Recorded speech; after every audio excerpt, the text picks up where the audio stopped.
ভাই শুনলাম আপনি বলে বিদেশ যাই দেখি না কি আর বেরিয়ে যাইতাম বা আস্তা দিন যে ব্যবসা করেন কত টাকা বিক্রি হয়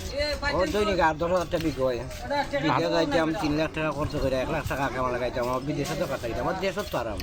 ওইটা তো আমিও করিলাম দেশও আরাম নেই যে 8-10 হাজার টাকা বিক্রি হইতাম আমার বিদেশ গিয়ে লাখ টাকাইতাম নি ব্যবসা করা ভালো নাই বাচ্চা কাচ্চা ওগুলো থাকলাম ব্যবসা করলাম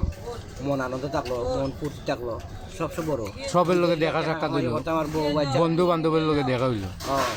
বিদেশ গিয়ে টাকা কামাই করতাম আর ওই বউরে গিয়ে ফোন দিতাম হ্যালো কিটা করো ডার্লিং কেমন আছো হয় তো দেশও আরাম আছে বাচ্চা কাচ্চাগুলো থাকলে কত শান্তি 3 বেলা মাঝে একবার খাইলো শান্তি মাসও 50,000 রুজি হতাম মাসও 50,000 তো আমাদের দেশে রুজি হতাম এখানে 3 লাখ টাকা দিয়ে কামাই লাগাইতাম আর 6 লাখ টাকা ঠিকই কইছেন ভাই আপনার মতন যদি সকলে বুঝতো যে বাংলাদেশের মাঝে সব তাকি গেল কেউ ওই বিদেশ গেল না হিসাব হইতাম আমার বিদেশে দরকার নাই